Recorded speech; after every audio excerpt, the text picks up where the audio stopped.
Hi everyone, and welcome back to Where the Red Fern Grows Read Aloud. Today we're going to be reading chapter 3 of Where the Red Fern Grows, but before we go any further, I want you to take a look at the background. This is the cover of Where the Red Fern Grows. It is enlarged, so you're only able to see certain images of it, but I thought that was pretty neat. All right, so today we're going to read chapter 3, but before we go, I want to recap real quick on chapter 2. Chapter 2 started when Billy realized he had this disease of puppy love. He really wants those 2 hounds, but unfortunately his family can't afford it.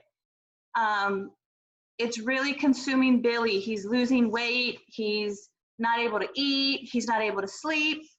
And the last paragraph in chapter 2, Billy is going to be working with his dad in the field. Winter's ending, summer's beginning, so Billy is really looking forward to finally growing to become a man. All right, so we're going to jump in chapter 3, and okay, the dog-wanting disease never did leave me altogether. When the new work I was doing helping Papa, it just kind of buried itself down and left a big sore in my heart. Every time I'd see a coon track down in our fields or along the riverbanks, the old sore would be all festered up and start hurting again. Just when I had given up all hope of ever owning a good hound, something wonderful happened. The good Lord figured I had hurt enough and it was time to lend a helping hand. It all started one day. I was hoeing corn down in the field close to the river. Across the river, a party of fishermen had been camped for several days. I heard the old Maxwell car as it snored and chugged its way out of the bottom. I knew they were leaving. Throwing down my hoe, I ran down to the river and waded across at a place called Shannon Ford. I hurried to the campground. It was always a pleasure to prowl where fishermen had camped. I usually could find things, a fish line or a forgotten fishing pole, or on one occasion, I found a beautiful knife stuck in the bark of a sycamore tree, forgotten by the careless fishermen. But on that day, I found the greatest treasure of all, a sportsman magazine discarded by the campers. It was a real treasure for a country boy. Because of that magazine, my entire life changed. I sat down on the old sycamore log and started thumbing through the leaves. On the back pages of the magazine, I came to the for sale section, dogs for sale, every kind of dog. I read on and on. They had dogs I never even heard of, names I couldn't make out. Far down in the right-hand corner, I found an ad that took my breath away. In small letters, it read, "Registered Red Hound Coon Hound Puppies, $25 each." The advertisement was from a kennel in Kentucky. I read it over and over. By the time I had memorized the ad, I was seeing dogs, hearing dogs, and even feeling them. The magazine was forgotten. I was lost in thought. My brain of an 11-year-old boy can dream some fantastic dreams. How wonderful it would be if I could have 2 of these pups. Every boy in the country but me had a good hound or 2. But $50? How could I ever get $50? I knew I couldn't expect help from Mama and Papa. I remember the passage from the Bible my mother had read to us. God helps those who help themselves. I thought of the words. I muled them over in my mind. I decided I'd ask God to help me. There on the banks of the Illinois River in the cool shade of the tall white sycamores, I asked God to help me get 2 hound pups. It wasn't much of a prayer, but it did come right from the heart. When I left the campground of the fishermen, it was late. As I walked along, I could feel the hard bulge of the magazine jammed deep in my pocket of my overalls. The beautiful silence that followed the setting sun had settled over the river bottom. The coolness of the rich soil, black soil, felt good to my bare feet. It was a time of day when all furry things came to life. A big swamp rabbit hopped out of the trail, sat on its haunches, stared at me, and then scampered away. A mother gray squirrel ran out of the limb on a bur oak tree. She barked and warned, and she barked and warning a warning to the four furry furballs behind her. They melted from sight in the thick green. A silent gray shadow drifted down from the top of the tall sycamore. There was a squeal and a beating of wings. I heard the tinkle of a bell in the distance ahead. I knew it was Daisy, our milk cow. I had to start her on the way home. I took the magazine from my pocket, and again the red ad. Slowly a plan began to form. I'd save the money. I could sell stuff to the fishermen, crawfish, minnows, and fresh vegetables. In berry season, I could sell all the berries I could pick at my grandfather's store. I would trap in the winter. The more I planned, the more real it became. There was a way to get those pups, save my money. I could almost feel the pups in my hand. I planned a little doghouse, where to put it, collars I would make myself. Then the thought came, what could I name them? I tried name after name, voicing them out loud. None seemed to fit. Well, there would be plenty of time for names. Right now, there was something more important. $50, a fabulous sum, a fortune, far more money than I had ever seen. Somehow, some way, I was determined to have it. I had 23 cents, a dime I earned running errands for my grandpa, and 13 cents a fisherman had given me for a can of worms. The next morning, I went to the trash pile behind the barn. I was looking for a can, my bank. I picked up several, but they didn't seem to be what I wanted. Then I saw it, an old Casey baking powder can. It was perfect, long, slender, with a good tight lid. I took it down to the creek and scrubbed it with sand until it was bright and new looking. I dropped the 23 cents in the can. The coins looked so small lying there on the shiny bottom, but to me it was a good start. With my fingers, I tried to measure how full it would be with $50 in it. Next, I went to the barn and up to the loft, far back in the hay and under the eaves, I hid my can. I had to start toward making my dreams come true. 23 cents. I had a good bank, safe from the rats and from the rain and snow. And through the summer, I worked like a beaver in the small creeks that wormed its way down through the fields. I caught crawfish with my bare hands. I trapped minnows with an old screw wire trap I made myself, baited with yellow cornbread from my mother's kitchen. These were sold to the fishermen along the fresh vegetables and roasting ears. I tore my way through the blackberry patches until my hands and feet were scratched raw and red from the thorns. I trapped the hills seeking out the huckleberry bushes. My grandfather paid me 10 cents a bucket for my berries.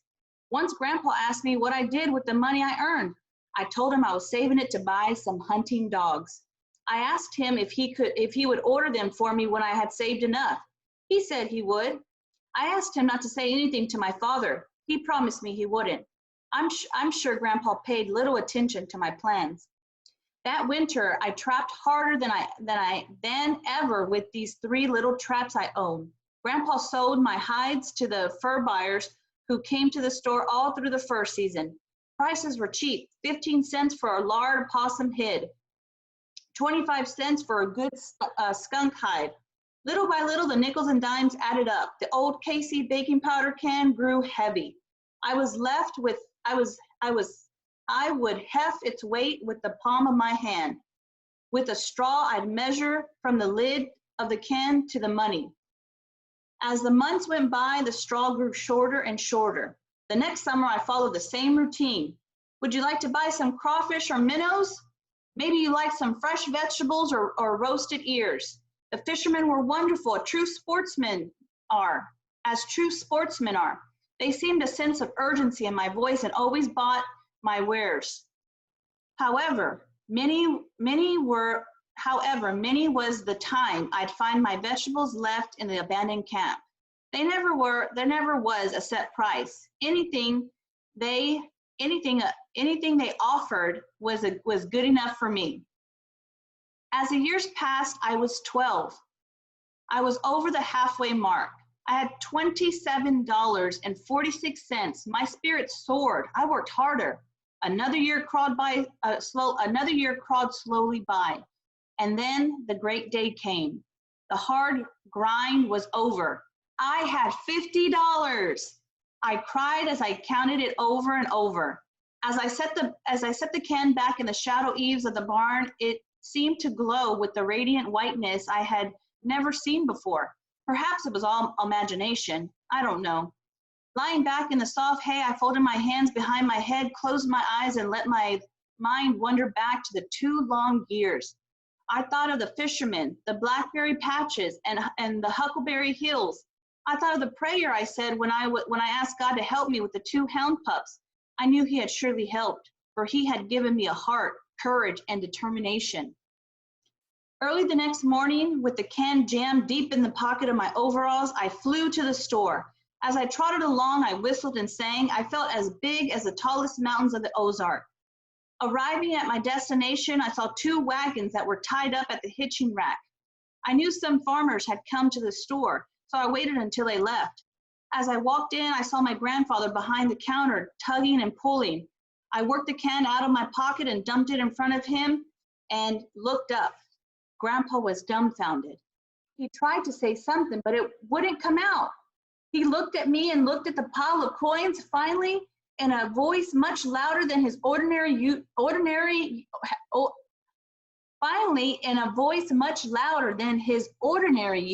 he asked, "Where did you get all this?" I told Grandpa. "I told you, Grandpa," I said, "I was saving my money so I could buy 2 hound pups, and I did. You said you would order them for me. I've got the money now, and I want you to order them." Grandpa stared at me over his glasses and then back at the money. "How long have you been saving this?" "A long time, Grandpa," I said. "How long?" he asked. I told him, 2 years. His mouth flew open. In a loud voice, he said, 2 years? I nodded my head. The way my grandfather stared at me made me uneasy. I was on needles and pins, taking his eyes from me. He glanced back at the money. He saw the faded yellow piece of paper sticking out from the coins. He worked it out, asking as he did, "What's this?" I told him it was the ad telling where to order the dogs. He read it, turned it over, and glanced at the other side. I saw the astonishment leave his eyes, and an old friendly grandfather look came back. I felt much better. Dropping the paper on the money, he turned and picked up the old turkey feather duster and started dusting where there was no dust. He kept glancing at me out of the corner of his eye as he walked slowly down to the other end of the store, dusting here and there. He put the duster down, came from behind the counter, and walked up to me, laying a friendly old calloused hand on my head. He changed the conversation, although saying, "Son, you need a haircut." I told him I don't mind. I didn't like my hair short. Flies and mosquitoes bother me. He glanced down at my bare feet and asked, "How come your feet are cut and scratched like that?" I told him it was pretty tough picking blackberries barefooted. He nodded at me. He nodded his head. It was too much for my grandfather. He turned and walked away. I saw the glasses come off and the old red handkerchief come out. I heard the good excuse of blowing his nose. He stood for several seconds and his back towards me. When he turned around, I noticed his eyes were moist. In a quivering voice, he said, "Well, son, it's your money. You worked hard for it, and you worked hard. You got it honestly, and you want some dogs. You're going to get those dogs." It was as near as I ever came to hearing my grandfather, if you can call it cursing. He walked over and picked up the ad, again asking, "Is this 2 years old too?" I nodded. "Well," he said, "the first thing we have to do is write this outfit. There may not even be a place like this in Kentucky anymore. After all, a lot of things happen in 2 years." Seeing that I was worried, he said, "Now you go home. I'll write these kennels and I'll let you know when I get an answer. If you can't get the dogs there, we can get them someplace else. And if I were you, I'd let my pa know anything about this right now. I happen to know he wants to buy a red mule from Old Man Potter. I told him I wouldn't and turned to leave the store. As I reached for the door, my grandfather said in a loud voice, "Say, it's been a long time since you had a candy, hasn't it?" I nodded my head. He asked, "How long?" I told him, "A long time." "Well," he said, we'll have to do something about that." Walking over behind the counter, he reached out and got a sack. I noticed it wasn't one of the nickel sacks. It was one of the quarters kind. My eyes never left Grandpa's hand. Time after time, it dipped in and out of the candy counter, peppermint sticks, jawbreakers, horehounds, and gumdrops. The sack bulged, so did my eyes. Handing the sack to me, he said, "Here, first big coon you catch with those dogs, you can pay me back." I told him I would. On my way home, with a jawbreaker in one side of my mouth and a piece of the horehound in the other, I skipped and hopped, making half an effort to try to whistle and sing. I couldn't for the candy. I had the finest grandpa in the world, and I was the happiest boy in the world. I wanted to share my happiness with my sisters, but decided not to say anything about ordering the pups. Arriving home, I dumped the sack of candy out in the bed. 6 little hands helped themselves. I was well repaid by the love and adoration I saw in the wide blue eyes of my 3 little sisters. And that is the end of chapter 3. Tomorrow we'll go into chapter 4. All right, so let's go ahead and recap this. Billy was down in his blues because he couldn't have the dogs. It was consuming a lot of him. Chapter 3 opened up with him finding the camp some fishermen had abandoned, and he found a magazine that sparked this new determination to get these hounds. He saw the ad, $25 each, total of $50. Took him 2 years to get it. With Grandpa's help, hopefully he'll get the hounds. So we're left off, and we stopped at chapter 3. We have our main characters, which is Billy, Mama, Papa. Grandpa is just introduced here. And we have our conflict. Billy wanted the hounds, but the family couldn't afford it. So we're getting up there to our plot, our sequence plot. We have our introduction, we have our rising action. I don't think we quite made it to our climax section yet. Well, that was the book. The book is definitely getting interesting. I love this book. I can't wait to find out what happens, if those hounds are still available. We'll find out tomorrow if the chapter 4 gives us any more insight. Thank you for tuning in, and I will see y'all tomorrow.